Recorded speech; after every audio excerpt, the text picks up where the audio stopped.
Alexa, set a reminder. What's the reminder for?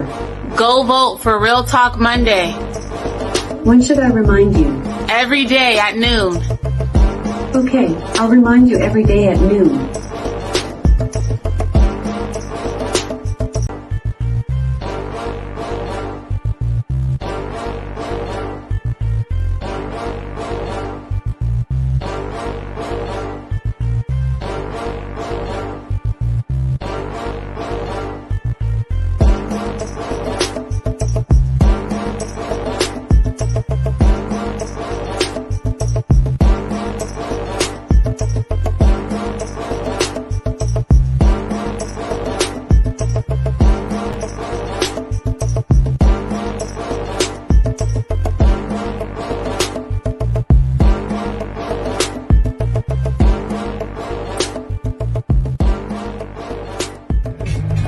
Hello, I'm Author Nikki Nicole from the Breaking the Silence podcast, and I'm here to tell you a little bit about one of my favorite podcasts out there, Real Talk Monday. It airs at 8 p.m. Eastern Standard Time. It's on Pandora, Spotify, YouTube, and so many more platforms. If you're looking for a real conversation from a godly perspective, with a little twist to it to get you to thinking, tune in on Mondays at 8 p.m. Eastern Time. Hello, everyone. It is another day, another time, and another week for your favorite show and my favorite show on Monday nights. And I'm not talking about Monday Night Football. I'm talking about Real Talk Monday. Ladies and gentlemen, come on in. I got my girl, Miss Tevis, up in the building with me. How you doing, sis? She's driving right now, but she will come off mute here shortly. I'm great. How are you all? We're good. We got two amazing guests up in here with us on tonight, and we ready. We are ready to have a great conversation. But y'all know how we start off Real Talk Monday. It would not be Real Talk Monday if we did not kick it off with a little bit of the theme song, and then we'll come back and introduce our guest and open it up with prayer. So let's hit it. What is up, everyone? It is another day, another time, and another week for Real Talk Monday.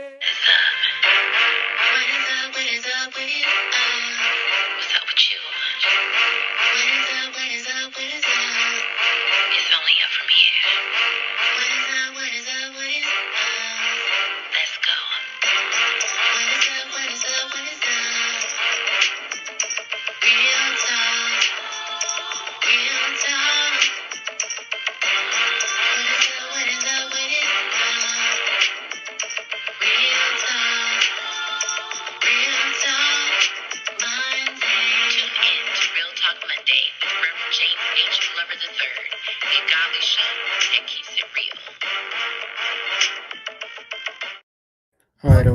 Let's go to the Lord in prayer. Then I'll turn it over to Tevis to introduce our guests and introduce our topic on tonight.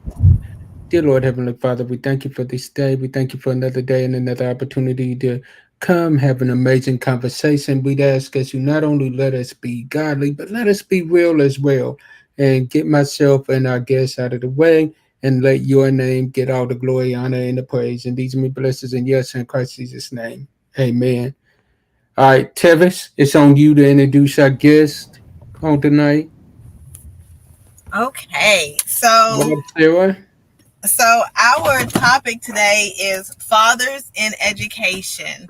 And I chose this topic mostly because it's Father's Day, but also because I know a lot of great men that are in education that are great fathers and or single fathers. So I chose these two gentlemen because I know them personally, and I know what they've done in the community, the roles they play in their children's life. So this is why I invited these two guys. So I am going to introduce them. The first person we have is Jerry Southward III. Jerry lives in Illinois Metro East area resident. He is a dedicated educator, coach with a deep commitment to youth development. Since 2019, Jerry has contributed to the East St. Louis School District. Jerry's commitment to youth development stretches back years. He was instrumental in the success of Normandy Middle School's Gentlemen's Club in 2016, where he served as a leader. Before that, he spent 3 impactful years running the Boys and Girls Club of Bowling Green in Bowling Green, Kentucky in 2006. Jerry also spent 6 years coaching with the Fairview Falcons youth football organization and has been an assistant coach at Belleville Township East High School for the past 3 years. Jerry is also a master barber and has been for over 22 years. He is also the co-owner of Kingdom Cuts, and in 2019, he started a beard line called Southern Maine. Jerry's athletic prowess is undeniable. During his time at Paducah Tillman High School, he was a football All-American and garnered 3 years of All-State honors in football, along with 4 years of All-State recognition in track. These accomplishments earned him a football scholarship to Western Kentucky University. A proud graduate of Paducah Tillman High School, Jerry holds a bachelor's degree in corporate communication and business administration from WKU, excuse me, and a master's degree in social work from Aurora University. He resides in the Metro East area of Illinois with his children, Caden and Journey, where he continues to influence and inspire young minds both on and off the field.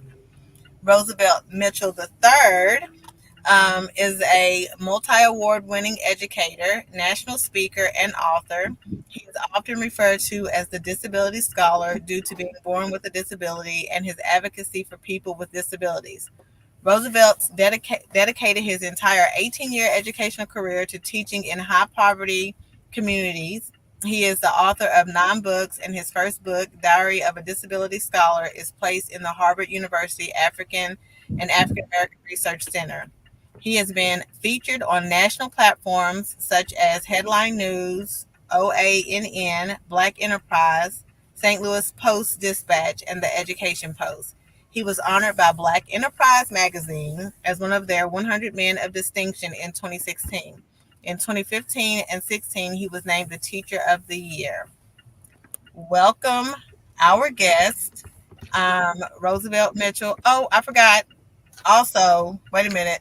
Teacher of the Year, and was recognized in 2017 as one of the 100 most influential urban professionals in St. Louis by Deluxe Magazine, and in 2022 chosen by the St. Louis American newspaper. So welcome, Roosevelt and Jerry. How are you all? We're doing fine. Great introduction.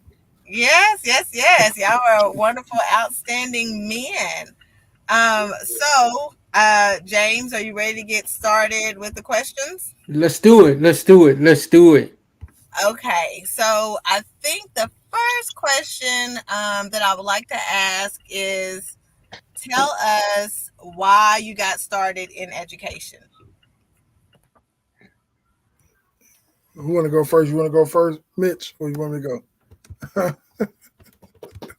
Go ahead. I would probably say one of my main reasons was probably more like where I came from in the background. My father was a big advocate for educating yourself. Not really in just one particular thing, but he was very big on you should never be in a room and surrounded by people and you don't know actually what's going on, or you don't know nothing about what's being talked about. So he was very, very keen on that. Anyone that knew my father knew he was a very, very smart man. He was educated about everything. It wasn't nothing that you couldn't talk to him about that he didn't know about. So he always basically instilled that in me. My mom always instilled that in me as well, but it probably really just comes from him. And me being me, anybody know me being me, I don't like to have a conversation with something I completely have no clue about. That's always how I was as a kid. And I found out that, a lot of times where we come from, there's so many of us that are actually great in sports. So the education part was always overlooked. They always push us on through, if we could be, of use to them. So that's something that I even always tell my kids now. You know, whether you have talents or whether you have skills in sports or cosmetology or electrical things or like anything, like, you know, you use that, you know what I'm saying, to your advantage. You use that to pay for your education. You use that to get your education. So, you know what I'm saying, sometimes you have to use them just like they use you, you know. So if you're gonna, you know, pay for me to come there to play sports, then, you know, you're gonna pay for my education. So I found, you know, that was often, you know, overlooked. So it's something I always wanted to make sure that I educate, you know, our young folks on, you know, and put that piece of gem in their lap, you know what I'm saying, so they can understand, or so I could let them know that, you know, the education comes first. You know, everything else will basically fall in line. You know, you basically use everything else to get you to your point. But, you know, your education part is what's going to take you, you know, to the next level, to the next step. So it was more or less, you know, all about, you know, just trying to build, you know, the people that was around me up, you know, and to build, you know, the ones that was coming up under me up and educate them on certain things. So that was one of the main reasons in which I got into education, because for one, it wasn't, I didn't grow up seeing a lot of black male teachers, like, at all. You know, I could probably name, hell, I don't even think I could name one, especially not black male. I could probably name one male that I actually grew up seeing, but I never seen a black male teacher in elementary, PK, or high school. You know, I didn't really see my first black teacher until I got to Western. So like I never seen that. So that was one of the reasons, you know, because it wasn't a lot of us, you know, and a lot of us didn't really know what that looked like, you know. So we're more keen to listening to someone that looks like us and someone, you know, to tell us about life that we could relate to than someone that don't. So that was probably one of my reasons which I got into education. Great. Thank you for sharing. Okay, Roosevelt. Well, I'm a little different. I never wanted to get into education.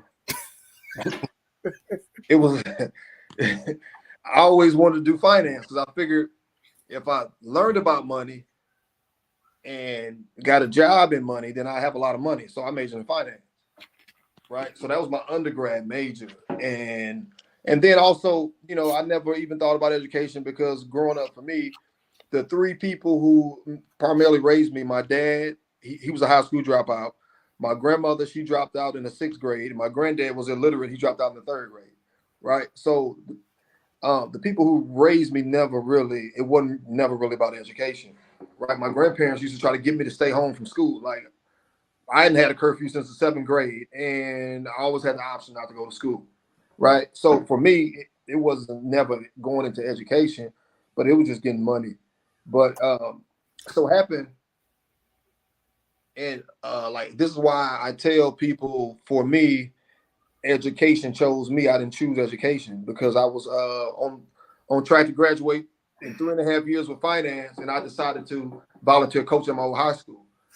And the superintendent at the time, he was my middle school principal. So he was like, "Hey, our special education teacher just quit. You ought to try it." I said, "What you mean I ought to try it?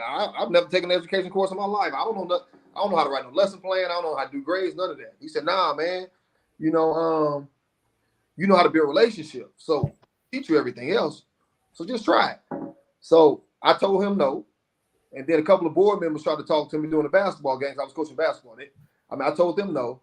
And then my mentor, who's the head basketball coach, they talked to him and he said, "Man, look, you know, just try it out. If you don't like it," he said, "they're going to pay you. They're going to give you a 3-year contract. And if you don't like it, then just quit and do something else." So I decided to try it. And from the first week, it just came so natural to me, to where at that moment, I felt like that's where I was supposed to be. So fast forward, and that was 2006. Fast forward now, and I look back on my career so far and all the things I was lucky enough to accomplish and etc. It's just a byproduct of, as the late great Dr. Miles Monroe used to say, being planted in the right soil. I'm exactly where I'm supposed to be. So I didn't choose it, it chose me.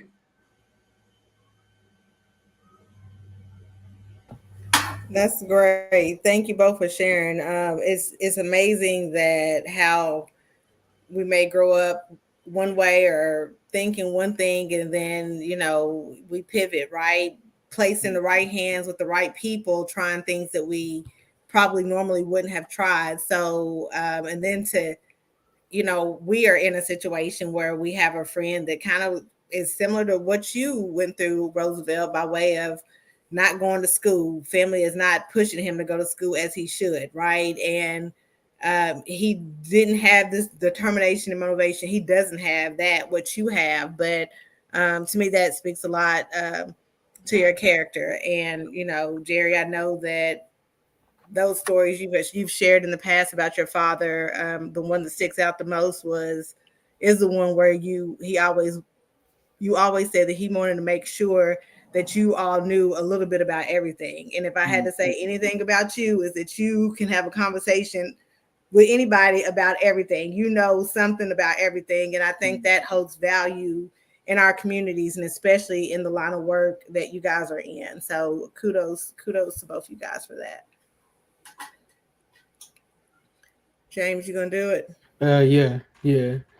I definitely agree with everything you said. I think the most two key things that came to me was it didn't choose them. They didn't choose it. It chose them. Mm-hmm.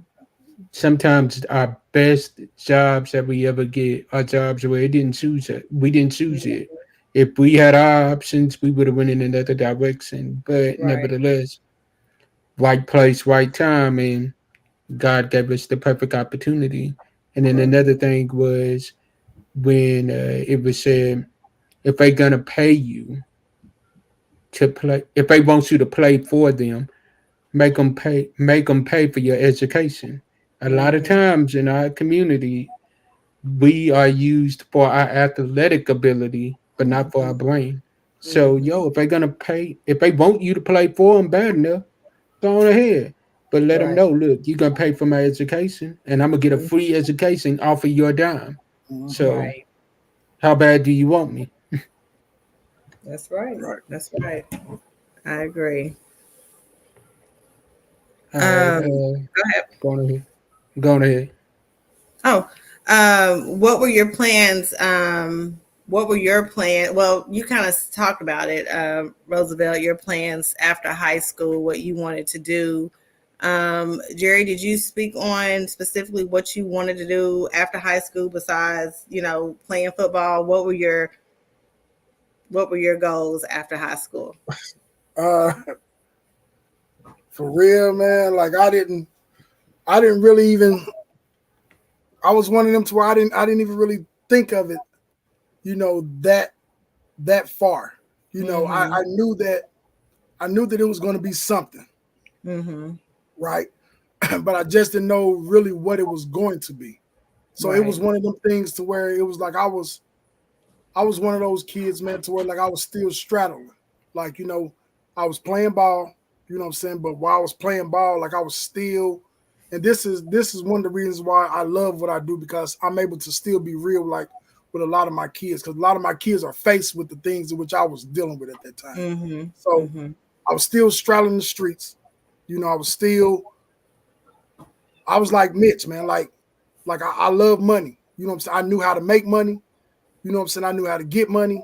You know what I'm saying? But at the same point in time, it's like I was one of them kids, man, to where it was like I was still into ball, you know what I'm saying, playing football, and I was still into my books. But it was just like, I was just doing all of it at the same time. And you really can't do that. Like you really have to, whatever your lane is going to be, whatever it is that you want, that's really what you have to stick to. But it was like I was all over the place, man. So it was like I wasn't really thinking that far. I knew that, that I was going to eventually, get to my destination of what I wanted to do, because when I first got out of high school, like I was into electronic engineering. Like that's what I've always wanted to do. Like from the time it was either architect or electronic engineering. I could draw very well. You know, I was good with numbers. You know, so that was really one of the things which I really wanted to do. So I was a piece of work, man, going into high school. I mean, going into college. I was a piece of work, you know, and that's really the, you know, my truth of what I can say. What I will say is, you know, I kept a core around me that was totally different than what I was. You know, I kept a core around me that was okay with who I was, but at the same point in time, it's like, you know, we was all still raised the exact same way. So I never lost sight of that. You know, I never lost sight of that point. But, you know, I kept a core around me that kept me honest in certain things, man. So it wasn't really nothing that I really knew, you know what I'm saying? Like I said, right then of where my life was going to go, you know, really after high school. Knew I was going to school, you know. Mom Dukes made that clear. Like, hey boy, you ain't staying at home, you ain't doing none of that, you ain't staying here, you ain't staying in this town. So, you know, and I wanted to get out. You know, I wasn't one of the kids that felt like I had to come back home, because when I left home, I really never went back home. Right. So it wasn't really nothing that I really knew what I was gonna do, you know. So my major changed probably 3 times. You know, when I first got there, it was just strictly business, you know what I'm saying? Then it ended up being corporate communication, because it's like, you know, I wanted to be in the corporate world, you know. I love to talk, so I knew that I could do that. I knew I could do the communication part, but you know, it was just one of the things where it was like I was gonna find my way one way or the other, man. Right. Like, the way it worked out was, you know, the way it worked out. You know, it worked out for the greater good, because, like, in our reality, that's what I should have been doing out the gate. Right. Okay. So needless to say, education was not where you guys thought you all would be. And so let's push it down a little bit further.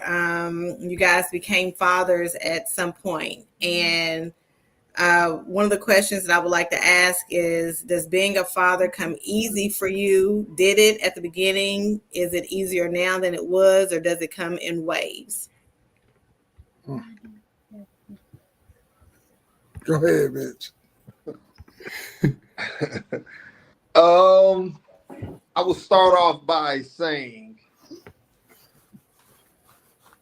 I started many businesses, books, trucking, t-shirts, window washing, a lot of stuff. Got multiple degrees and been homeless, as a teenager and all that. The hardest job of all of them is being a father, right? Because for me, it always feels like I'm failing at it, right? So it's the uphill battle, you know. And again, especially for me, my kids are 10 and 13 now. I've had full custody of them since they was 2 and 4.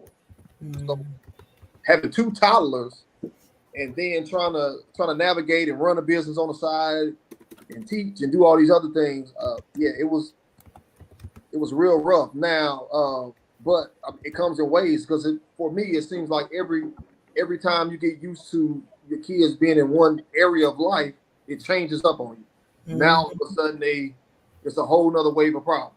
Right. You know, but then as I've gotten older, it's been several years now, I'm in a lot better financial position. My kids are a lot more independent. It's become easier in those ways, but the other ways, now all of a sudden, they play sports, and that's like a second job. You know what I'm saying? That's a whole different headache. You know what I'm saying? So now, you know, I think it's the most rewarding job, but it's definitely the hardest, because you don't know if you're doing it right until 20 years down the road and they on their own and they adult. Right. Right. So right now, messing up or doing it right, and you don't know until then. So so it's just one of those it's just one of those things. But yeah, so Yeah. to make a long story even longer, no, it's not easy. It Yeah. comes for me. Yeah. I agree. I definitely agree with you. Definitely to the point of not knowing what the outcome is going to be.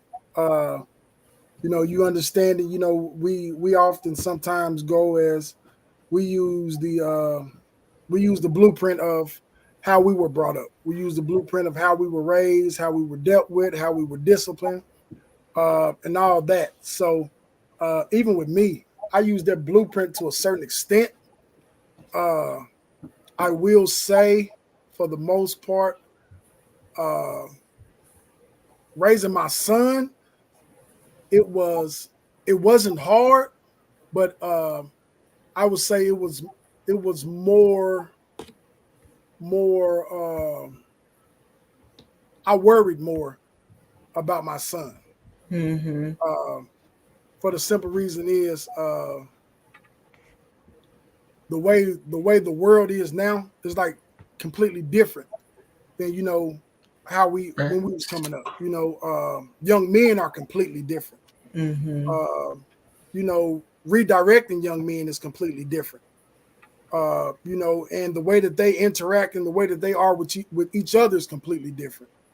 So it was one of those things to where it was like I showed him so much love. I showed him so much affection. I'm one of them dads to where it's like folks will laugh, but it's like I still call him by, his nickname. I still, will walk up in the crowd. I don't care if you're around friends or none of that. And grab that boy and kiss that boy on his cheek, on his forehead, or whatever. But it's one of them things to where it's like, you don't know now really what they're faced with, or you don't even know now, even with me doing that, you don't even know how his friends will, will react to me doing that, or or what they will say to him, or none of that. So it's crazy now. Just trying to understand that, and just trying to wrap my hand around, why these kids are the way that they are now. So it changes a lot. Being a parent now, you have to be mindful of all that. What we understand and what we take in as love and affection and as discipline. They may get around their friends, and man, their friends may shoot them down to the ground. For that, oh boy, your daddy is like this with you, or oh boy, girl, your mama said this, or your mama said that. So it's like, what we know as love, like they take as something totally different, as an embarrassment or whatever, Right. which causes them to feel certain type of ways, or, to go into different states, of depression and all that, So it's definitely hard, because now you have to navigate through a whole different type of world, through a whole different type of life that, that I still don't understand, and, but, with my daughter, by her being younger, I still show her the same thing, but like Mitch said, you still really never know, until they get to a whole different age, and you like, well, damn, like, I know I showed you this, or I know I told you this, or I know I told you that, but, you go a whole completely different way. And I look at it as, just kids being kids, because, hey, I know my mama told me right from wrong, but That's right. I went shit every which way but straight. Right. So Right. I guess, it's just, praying over them and asking God, to still guide them, when they're out of your presence. But it's still definitely, a trying time, or something that, I don't think, we would ever understand for real. But yeah, it's hard. It's definitely hard. Yeah. I definitely share those same sentiments. Being a single mom to a now 16-year-old, where, she was this, well, she still is sweet, but you have the personalities and the attitudes, and the puberty comes into play, and it's a roller coaster. I mean, like Mitch said, you get used to one stage and dang, now there's another stage you got to learn and, deal with. Again, the rewards definitely will come the older they get. We will really see. And that's scary because for me, I have one child, and oftentimes in my mind, I'm like, this is the one thing. I may have failed at many things, but failing at being a mother is something that I do not want to fail at. And yes, when mistakes happens and hiccups come, I'm blaming me. Like, dang, maybe I shouldn't have did this, or I did this too hard, or did this too much. I feel guilty sometimes, right? But at the end of the day, I know that the choices that I've made and the decisions have been truly for my child, right? So I share those same sentiments with you guys. The question that was tagged on to this one is, does being an educator come easy for you? And I know, Mitch, you said that it kind of did for you. Jerry, you did. But in what ways do you all feel that it has came easy for you? Well, for me, it's building relationships, right? So one of the reasons why I've dedicated my entire career to urban communities is because I grew up in, right? Again, my dad used to leave us at home on the weekends when I was in 7th grade. So I was able to sit out on the street corners and down in the projects to 3, 4 in the morning and just be around all of those guys, right? So, so I've been around all that, and like Jerry said, the same distractions and things going on that we had, these kids have now as well. So I'm able to relate to that. You know what I mean? So we can have those conversations, and that's just, and that part comes easy because building that connection, because kids don't learn from who they don't like, first and foremost. I don't care what you know. So building that connection makes everything easy, building that relationship, right? Kids don't learn from who they don't like, and parents don't support teachers that they don't like. So being able to identify parents and understand where they're coming from and talking to the child and build that relationship, everything else falls under that is easy, right? Because then it's just a relation. So that part comes easy because I guess I'm naturally skilled at building relationships, but that makes everything. Yeah, definitely agree. It's definitely a relationship type of thing, man. Like you said, is a lot of kids take constructive criticism, and a lot of kids take redirection from certain people, and that's on all levels. I've been at the high school level, I've been at the middle school level, and now I'm at the pre-K level, and it's the same on all levels. No matter age or demographics, it's all the same. And it definitely came easy for me because, it was one of them things to where it was like, I knew, what to look for. I knew, what I'm saying, if a kid was dealing with this or if a kid was dealing with that, because 9 times out of 10, I was probably that kid. I was probably that kid coming up. I was probably that kid in that situation. I was probably that kid, like I said, in middle school or high school that was straddling the fence, that was struggling with, hey, do I do this? Do I do that? So it was one of them things to where it was like,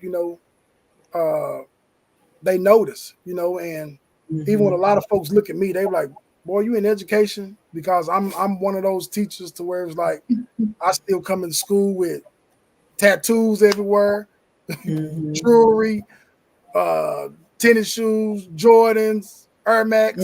Like I'm that teacher, and it's like, I'm unapologetically, about it. Like, because it's like, I am who I am, I'm here to reach the kids. I'm here to teach the kids. I'm here to build relationships, and I'm here to try to save as many as I possibly can. Understanding that, I'm not going to be able to reach everyone. I used to didn't be okay with that, but now I understand it. Some are just too far gone to where we can't reach. Nobody will probably be able to reach them. So it's like I'm okay with, me being that teacher, and like Mitch said, a lot of kids, will listen to someone that they can connect to or someone that actually looks like them, and So it's like that became easy for me, because I'm still that teacher that will walk through the hallways, dap you up, hug you, talk crazy to you or whatever, You get sideways, I'm that teacher that they gonna call. Okay, well, Mr. S, such and such is down here. Okay, well, give us a minute. We're gonna go in that classroom. We're gonna shut that door. And we're gonna hash it out. Mitch seen it firsthand. When we used to work together. We're gonna hash it out, but it's gonna be us too. We're gonna have those real conversations. When we walk about that classroom, you're gonna have the utmost respect for me. I'm gonna have the utmost respect for you. So then, it's to a point now to where you see me walking down the hall, or this teacher is giving you flack. Now you're coming to say, Mr. S, I need to talk. Or hey, Mr. S, such and such did this, or such and such did that. What should I do? Was I wrong for this? Was I wrong for that? So it's just understanding that, that sometimes, we may have to, go down to the bottom of the hole, to reach a kid or to get a kid out of it. So if that's what we have to do, then that's just what we do, man. Like we don't question it, we don't complain about it. Like that's just what we do. We both have done that. We both have seen each other, do that. We worked, together for a couple of years, to where, we tag teamed on that, as well. So it's definitely one of those things, man, to where we definitely, us being who we were, basically helped us a lot in this field. And us coming from where we came from actually helped us a lot in this field. Right. Okay. I like that you said that you came as you are, because a lot of times that's what the kids need to see. They don't need to see somebody all dressed up the way that the world wants them to be dressed up, but they need somebody that's going to come to them on that real level to show them like, yo, I'm just from where y'all from. And if I've made it out of that situation, y'all can too. And I'm going to keep it real with y'all on that level. Right. To where y'all need it. So I commend you for that. Okay. James, what do you want to do? Are there any questions in the chat right now, or do you? Yeah, there's a couple, not questions, it's more comments. Okay. And Jerry's brother. You too, Jermaine.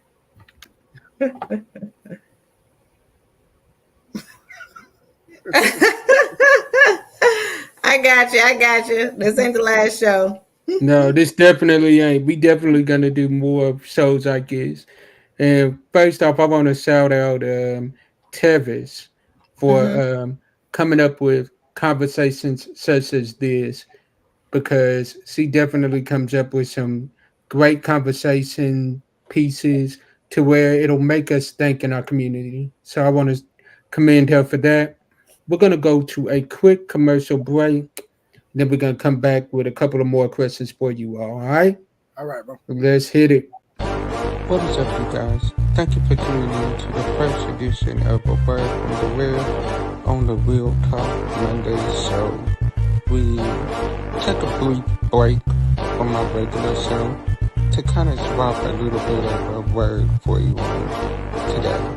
This is something new that we're starting that are going to continue doing so that we can continue to grow and continue to prepare ourselves for the next level that God is taking us on. The word for the day for this week is a word that God was dealing with me on Saturday. I went to the gym on Saturday, and it had been a while since I had been, because I'll keep it real with you, life had been life. And what the word was that God gave me was, you can take a break if you must, but don't give up. Take a break if you must, but don't give up. So my word of encouragement to somebody on today, on this week, is take a break if you must, but don't give up.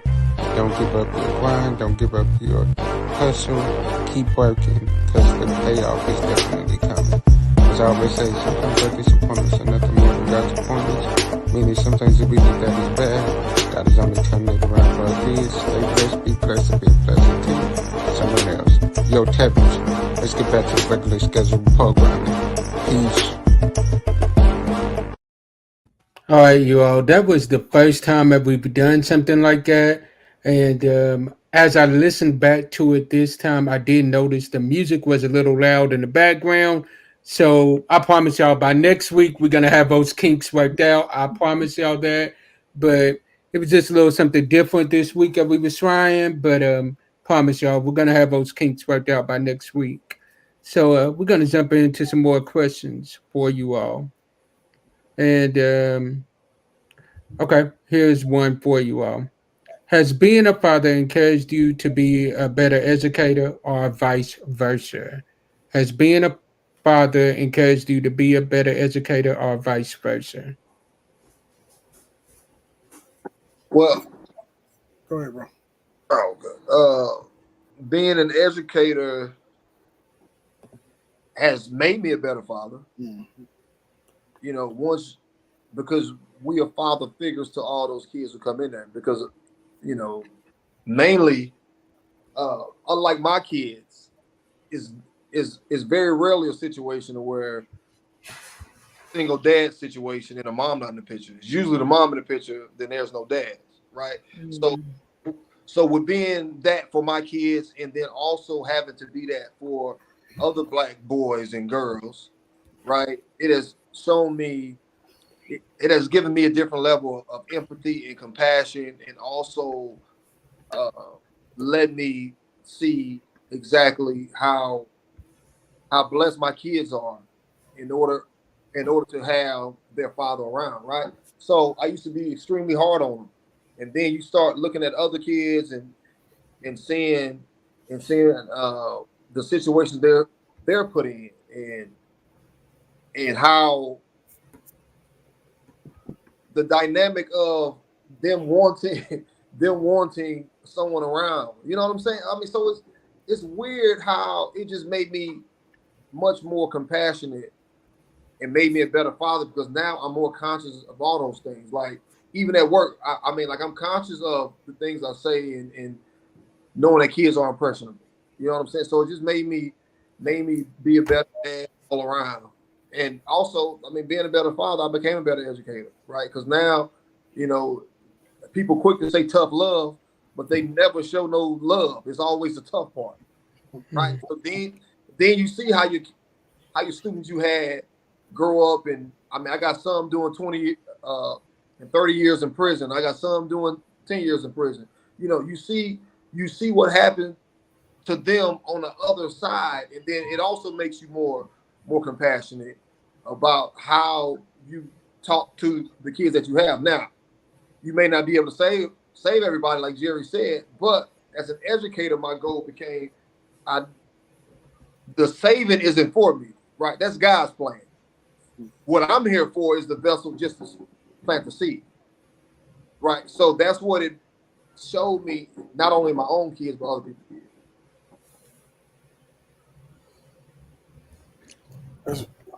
That's right. I agree with bro. Being an educator definitely made me a better father,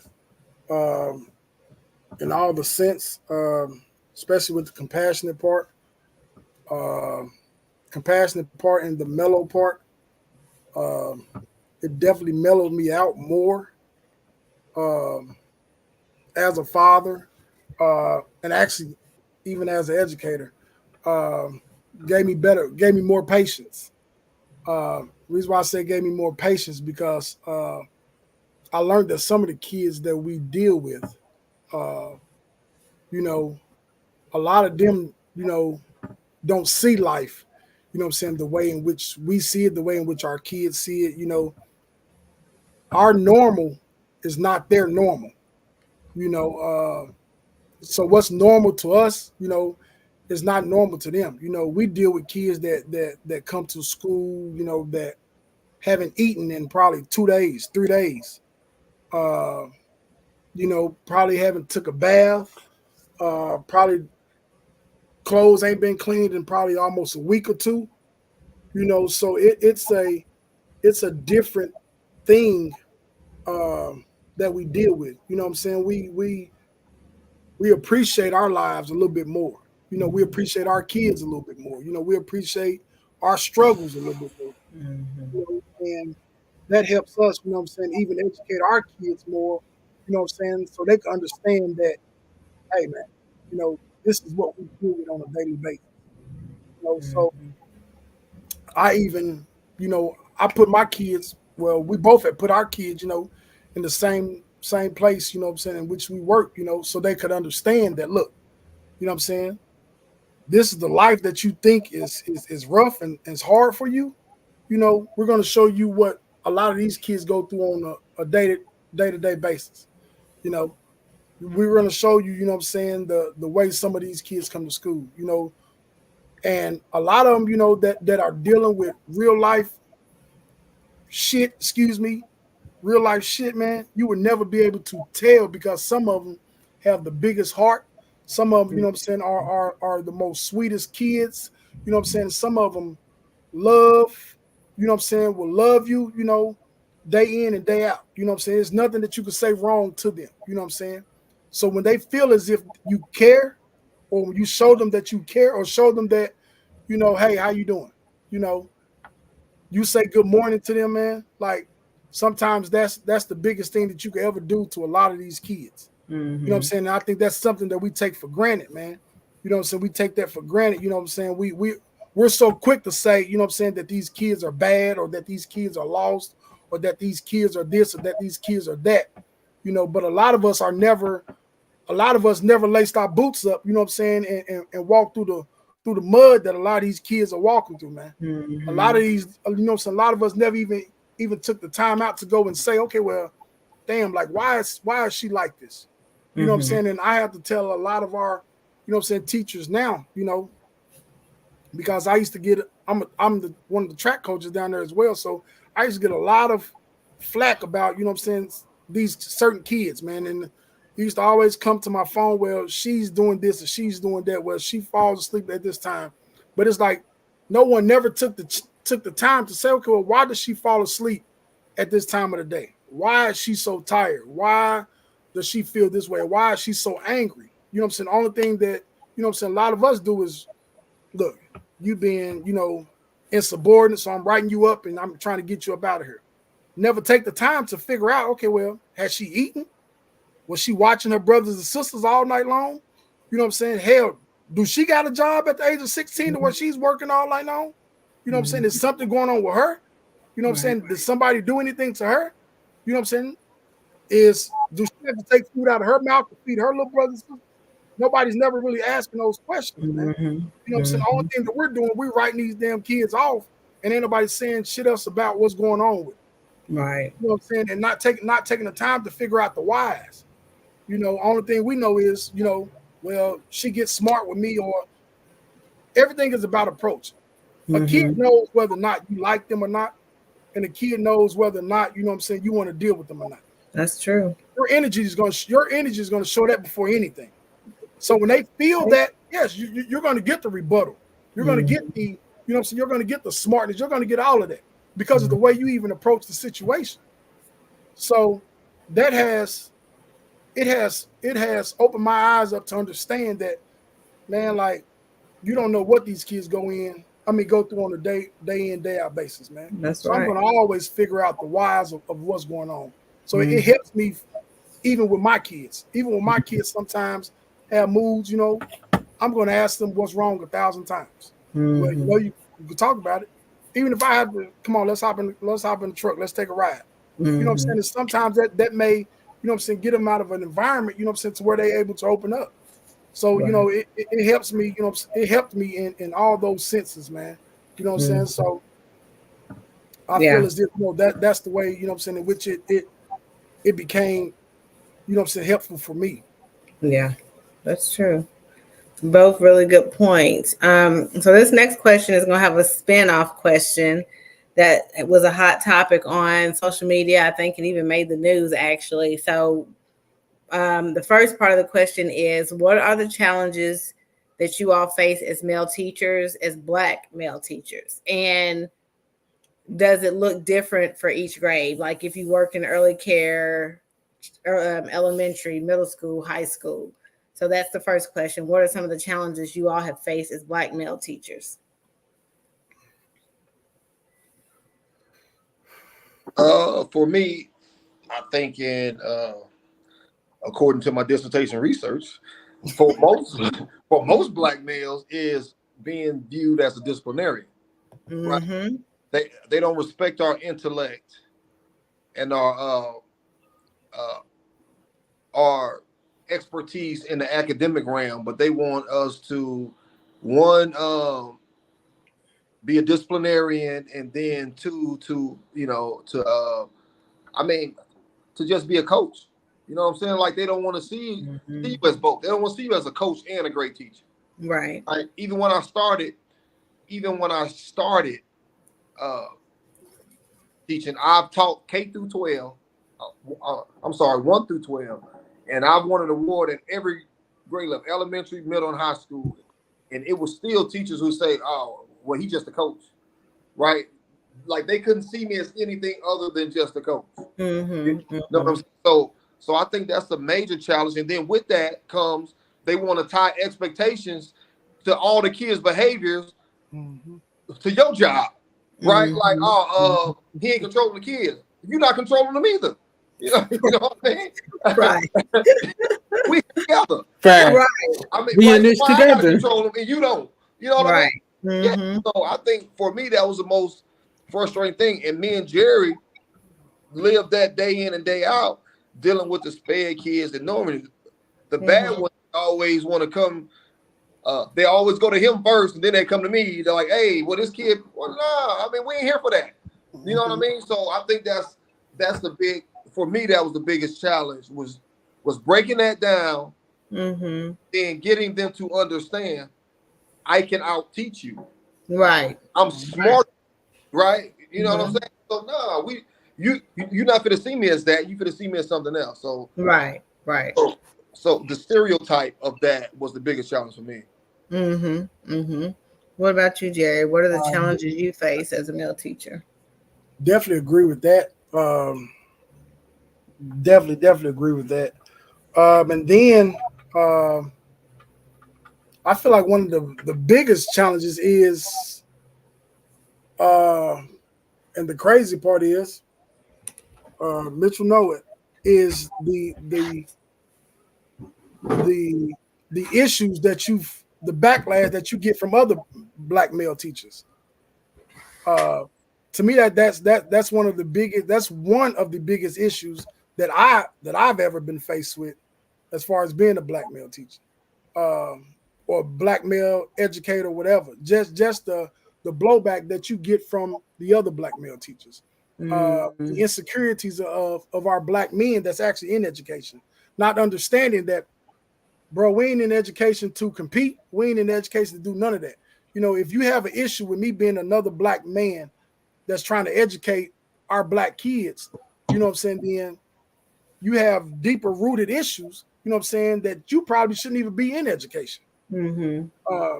Because a lot of times, you know, we face situations to where it's bigger than us. You know what I'm saying? Everything that we deal with is going to always be bigger than us.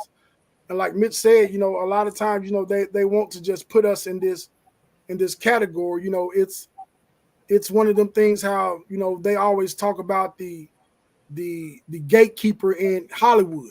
You know, it's almost the same in Black school districts with Black men. You know, that one Black man, not all, you know, so I don't want bros saying, well, I ain't like that. I'm not saying all. It's usually always one somewhere. You know what I'm saying? That's that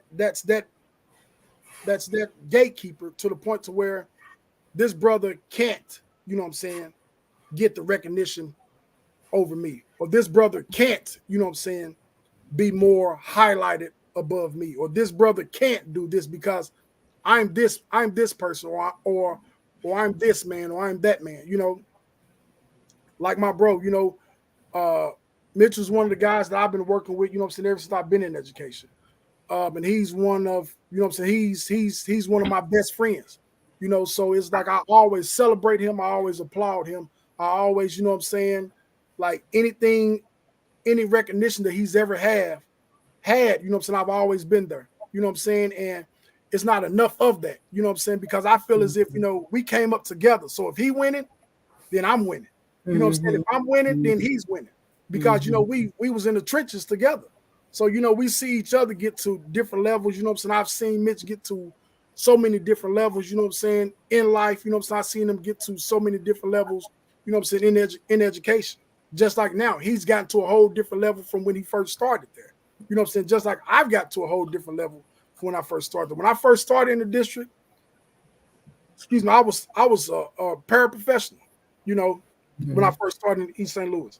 Now, you know what I'm saying, I'm a social worker. You know, when he first started in the district, he was a SPED teacher. Now, my bro is over the SPED department. You know what I'm saying? One of the guys is over the SPED department. So it's like, you know, we seen each other, you know what I'm saying, struggle. We seen each other go from ashy to classy or whatever, you know what I'm saying? So it's like that's how it should be, you know, but a lot of times it's not like that, especially for Black men in education. You know what I'm saying? A lot of times we deal with so much more as far as how everybody say, you know, a lot of Black men deal with, a lot of Black men deal with things in life, well, out in the world, you know, from, you know, some of our other Black men, some of our women, you know what I'm saying? Like, that's how it is in education, whether you believe it or not, man. It's like that in education. You know, we deal with a lot from, you know, we can't be too friendly. You know, we can't really speak to too many people because, you know, nice educated Black men in education, like you speak to her, then, you know, hey, something's wrong. Hey, either, you know, he's talking to her, he likes her, or she likes him. So it's like a catch-22, man. So it's like we have to put ourselves almost in a bubble, you know what I'm saying, and walk completely straight. You know what I'm saying? We can't, you know what I'm saying, be this way or be that way. We have to walk completely straight, and we still gonna face, you know what I'm saying, a lot of backlash then. But it has to get to a point to where it's like you filter all that out, man. Don't worry about it and keep it moving. That's the point that I've been at for probably like the past couple of years. But Right. You filter that out, man, and you keep it moving. Okay. James, we had some questions. Definitely. And I like that comment that he said, where he said, you filter it out and you keep on moving. I love that. Can I ask something? Why are we still differentiating between Black and white? What because society does it. Right. Because the topic is Black fathers in education. Yeah. So do you all feel like in the school system too that you guys are, well, I guess, so let me ask you this. Are in you all school buildings, are most of the teachers Black and brown? I'm going to say this. Less than 2% of teachers in America are Black males. Right. So that's an issue. And it's even in Missouri, 0.012% of special education of special ed teachers are Black male, while there's almost 15,000 Black boys. So when you talk about mentorship of Black boys and guidance and stuff like that, and then you correlate that and juxtapose that next to other races, that's why we still have to talk about race, because there's a gap in it still that needs to be filled. Ricardo, and matter of fact, I'm writing my dissertation on the hiring practices of public K through 12 schools in Missouri for Black special education teachers. Right? Because research shows that Black male teachers, they not only help Black students, but they help all students. Right? So that's why we need more of them, and that's why we have Black initiatives. So I just wanted to clarify that with research and statistics for the brother who asked the question, and thank you for the question. But in our school, and it's primarily Black education. right? Okay. But that's an outlier because in most schools, it's mainly white educators. Right, right. And that is partly because of the community that you all are teaching in. Exactly. Right. It wasn't always like Right, right. Right. Did you have anything for that question, Jerry? Nah. Okay. what you eat. So, eating. I am not eating. What are you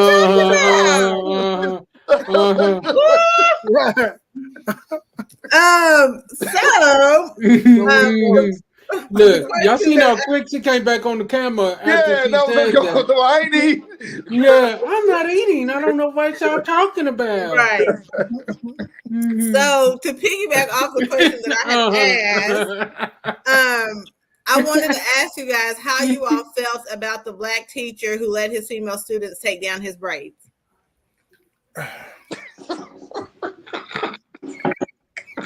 I'm gonna say this. I'm gonna say this. I don't think he had any ill intentions. I don't either. So I'm gonna start there. But I'm gonna say this too. As a black male teacher Mm-hmm. who has gone viral several times, Mm-hmm. and every time I go viral and any one of my posts hit the shade room, I get an email from the building principal and from the superintendent office reminding me of the social media policy. Right? So I'm gonna say, and this is what I said on my social media, and a lot of people got mad at me, that okay, you shouldn't have recorded them doing it during class time. You're supposed to be teaching bell to bell. Right. Right? In most school districts, that's in the contract. Right. You teach bell to bell. If that's what you want to do, go to the cosmetology department and let them do your hair and there, and then you don't have any issue. But you doing this during school, and then you got these girls playing in your head. And I'm hoping that the parents thought it was cool, but that's not something that you do and record and post online. Right. Teaching when you on school time. So at that point, even if everybody in the school building was cool, it's going viral. Now they have to go to the rule book and say, well, the rule book, our social media policy says you can't be doing this during class time. We can. So for me, I don't think he had any ill intentions, but doing it, being a black male in education, and there's less than 2% of us, I don't think you should even take that risk of doing that for some views or online stuff anyway. So, that's just my 2 cents. Yeah. Sonny? I agree. I don't think nothing was wrong with it. I do think that it shouldn't have been posted, because at the end of the day, I know, like, even when I read up on it, they said he had it cleared. It got cleared through the administration. Administration knew about it. Principals knew about it, and it was actually their break time. But at the end of the day, like Mitch said, like when it goes viral and people are gonna have an issue with it, you better believe it's gonna be you or them, and it's gonna always be you, Right. on the outside. So, I get it, the uproar, but like, man, like even being a young black male working in our district, and working at the high schools or middle schools, it's always been our policy, man. Like, bro, like if a young girl walk in our room, we walking right out, and we're gonna stand here and talk at the door. Whatever it is you got to say, we're gonna sit here and have this conversation or whatever right in front of everybody else who are out of this classroom. So it becomes one of the things where you still got to cover yourself For sure. at the end of the day, because that man had a livelihood, man. That man seemed like he loved his kids, and them kids loved him. The parents rallied behind him, so seemed like he was a good dude. But the way the world is now, they're going to sexualize everything. Right. Everything is going to be sexualized, no matter what it was, but he should have recorded it, nor shouldn't he post it. Right. But I didn't think no one wrong with it. I didn't think there was no ill intentions behind it. Yeah, I mean, but I also do. I mean, Jerry, and let me know how you feel about this. I also think going back to your previous statement about not enough black men helping each other, I think it was a teachable moment to another black teacher or black male teacher who been in it for a while. Mhm. Probably should have told him about it. You know what I'm saying? Like, nah, bro. I mean, all this, you know, Right. like, because that's, although your intentions are pure, man, Yeah. you can't take that risk. Like, I mean, even now, I mean, I'm a summer school principal. Them little girls come in my office, I make sure my secretary in there. Right. Mhm. You know what I'm saying? Like, I'm not taking no chances. Mm-hmm. Right? You know what I mean? But again, being in it for so long and seeing so much and seeing how it is, you and I are experienced educators now, Jay, to where we wouldn't do anything like that because of the optics. You got to understand the optics. So maybe going back to your question, Tevis, one of the challenges is the optics as well. Right. Right. Yeah. Right. I can see that. I thought it was innocent too, right? And I remember reading somewhere on one of the posts too, somebody was like, you know, black children have been braiding white teachers' hair for years. Well, you know, that's black and white female, right? This is black females, a black male teacher. So of course they're gonna eat it up. You know what I'm saying? I do feel like his intentions were not harmful or hurtful, but I still feel like he should have been smarter, wiser about the situation. And I do believe that with this generation of kids, there's boundaries. We have to have healthy boundaries. You know, the way that sex is talked about these days and publicized, and sexual assault and, you know, inappropriate touching, you know, it's such a thing now that you definitely have to be smart. You have to be smart how you are interacting with your children, for sure, with your students. James, I don't know what time we actually started.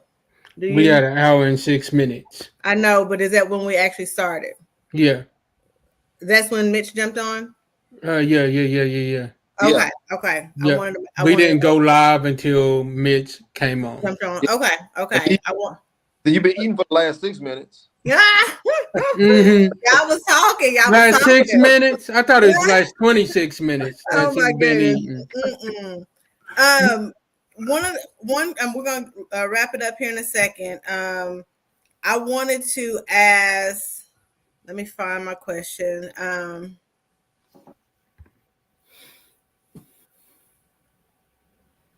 Because y'all kind of answered a lot of these questions in what y'all's responses. Okay, what do you all wish was still in existence that was around when we were kids? I know we are all kind of in the same age range. So what was around then in the school system specifically that you wish was still present now? And even if it could work, because of course times change, right? But what is something that you guys wish that was still in existence? Sure.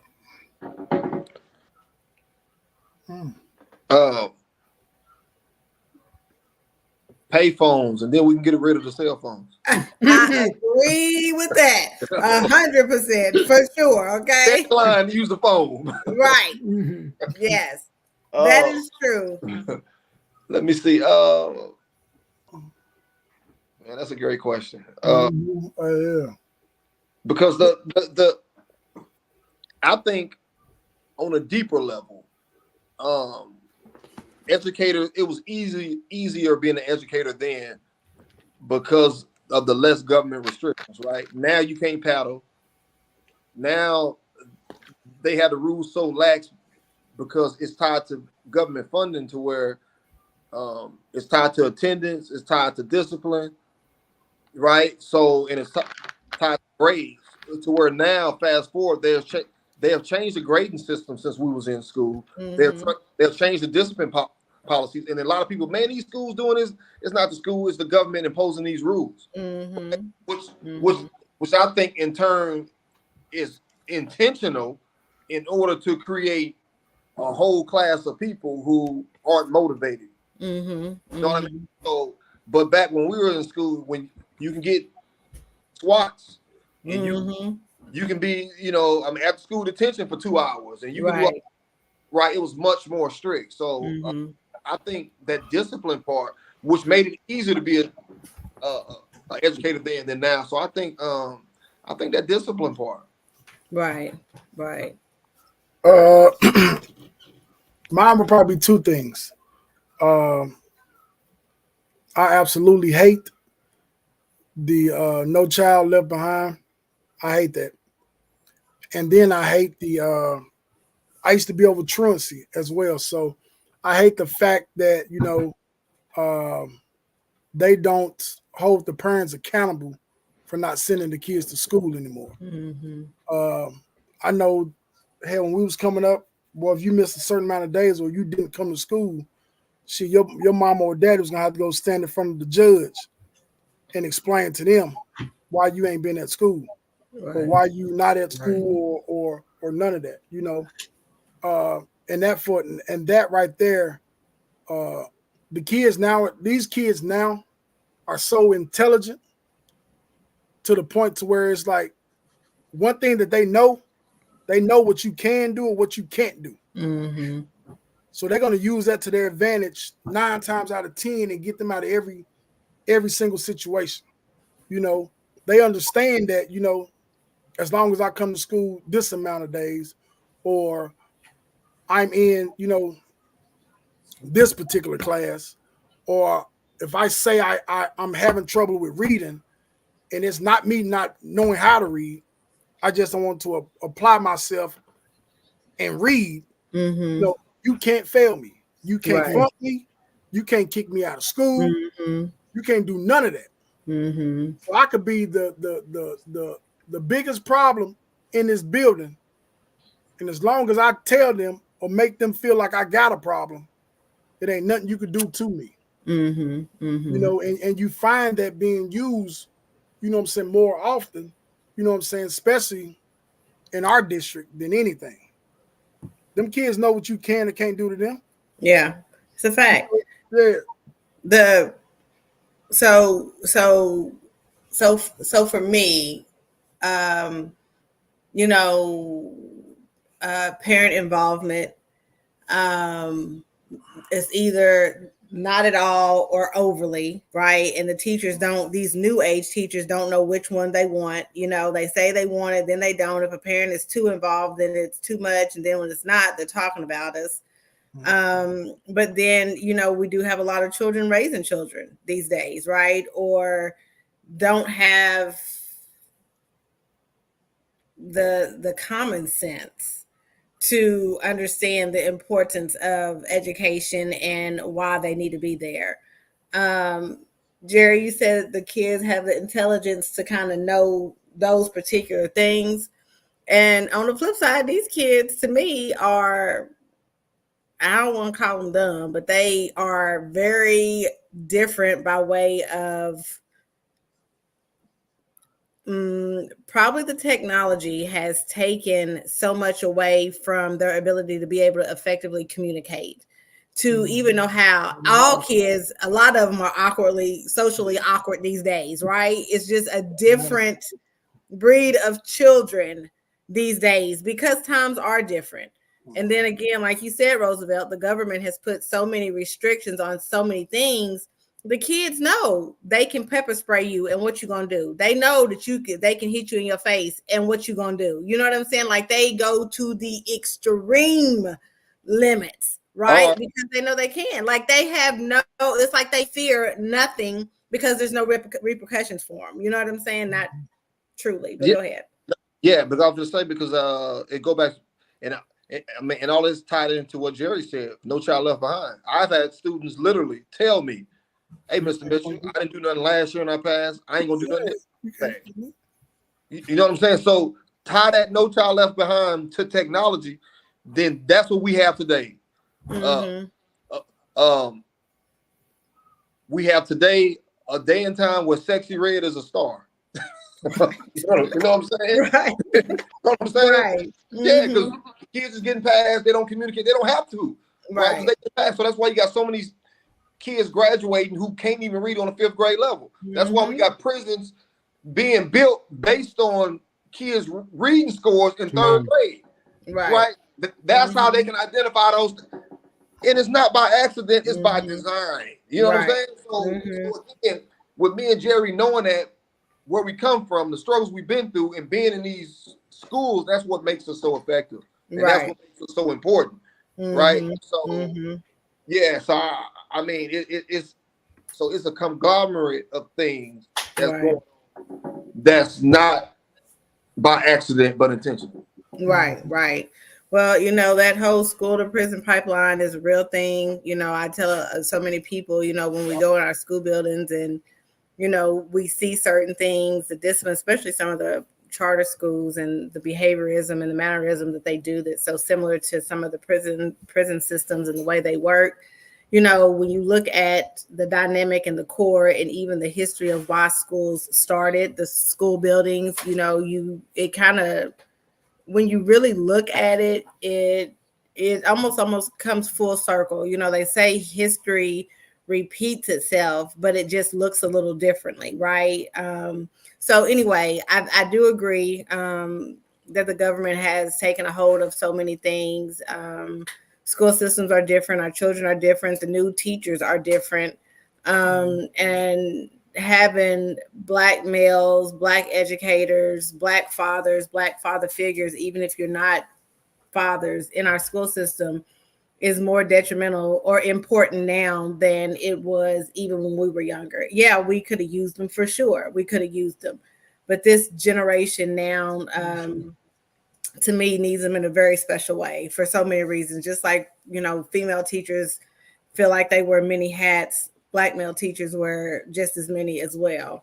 So yes, so I thank you guys. I don't want to keep y'all longer. I know we didn't get through all our questions, but I thank you for being here and sharing your experiences and your stories with us. And I want to take a few minutes for you guys to share anything about yourself, anything new that you have coming up, how to reach you on social media, how to find anything that you're selling. Please take the time to share your life outside of being educators. I first and foremost want to thank both of you all as well for providing this platform and to have these conversations. A lot of times these conversations ain't really had, you know, and it's actually things that actually affects us and affects our community, affects our lives, affects our children, affects us as well. So a lot of these conversations are not even being had. So I applaud you all and thank you all for even providing the platform to have sometimes these difficult conversations. I feel as if sometimes that's the only way that, you know, us as a Black community are going to be able to break the chains or break the cycles of a whole lot of things, man. Having those uncomfortable situations and, you know, giving each other, you know what I'm saying, our flowers and, you know what I'm saying, praising each other and, you know what I'm saying, being able to do all those things, man. So kudos to you all. Hats off to you all. And appreciate it. Anyone that may want to follow me, I actually have a beard line, as Tevin spoke on. It's called Southern Maine. Provide beard oils, beard shampoo and conditioner as well. You can hit my social media, j.o.__tn or Sonny Lee, SonnyLee on Facebook. If you want to reach out to me or, you know, inquire more about, you know what I'm saying, my beard line, once again, that's j.o.__tn. That's Instagram, and Sonny Lee, SonnyLee. That's Facebook. Thank you. Roosevelt.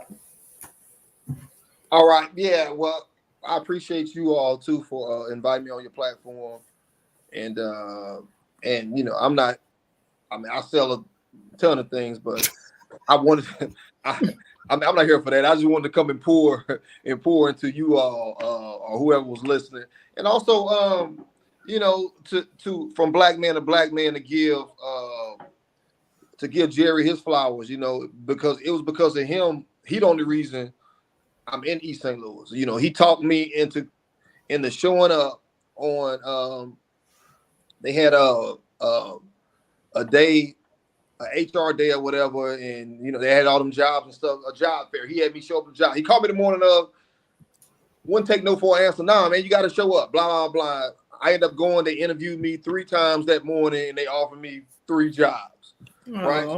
So then once I started, then he was like, "Hey man, I got to introduce you to this person, man, because you need to be doing something else, man.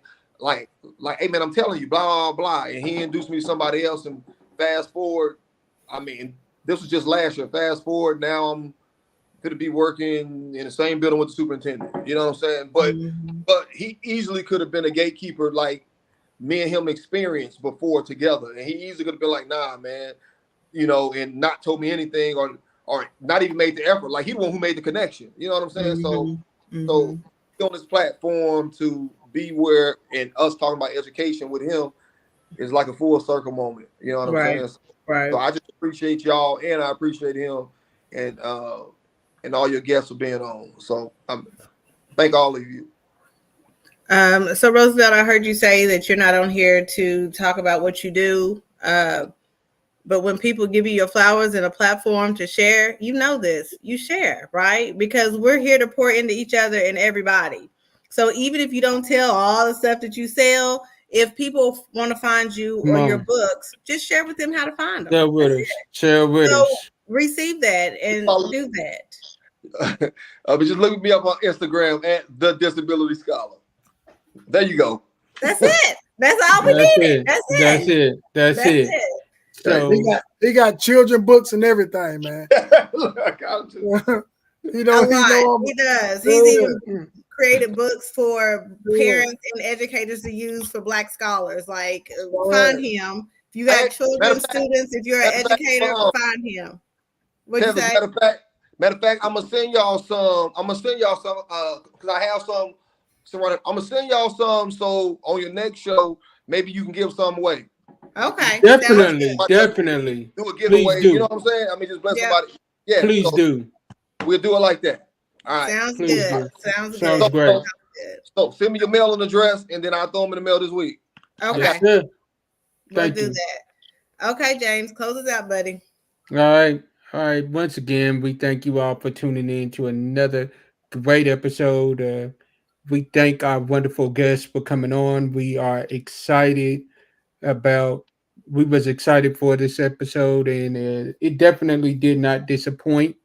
And we are excited about next week. Next week, we have another great episode with our new co-host of Real Talk Monday, Miss Sarah Renee.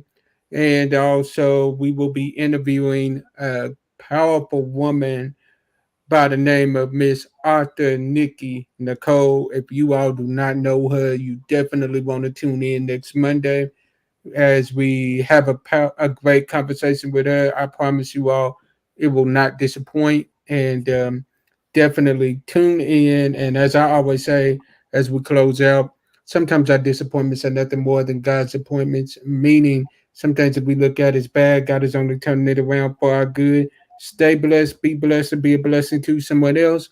And if you haven't already today, go over to musicloveawards.com and vote for Real Talk Monday for Podcast of the Year. You can vote as many times a day as you want. Go over there to that website. The website is in the comments below. Definitely go over there and vote. I promise you, we would definitely appreciate it. So talking about the giveaway next week. Y'all giving away? Oh yeah, definitely. And there will be a giveaway next week. Next week we will be doing a giveaway. So definitely tune in to this episode next week. We will be doing giveaways throughout this month. I promise you, as many books as he sends us, I promise you we're going to give them away until we get them. So we appreciate you all for coming in and supporting us. And to our guests, we thank you for coming on, and not only coming on, but also being a blessing to us and a blessing to our audience as well. So Tevis, Sarah, and I will talk about how you can be entered into that giveaway. So just get ready, you all. That will definitely be coming soon. Thanks, guys. Have a good night. Thank you all. See you all. God bless you all. Same, everybody.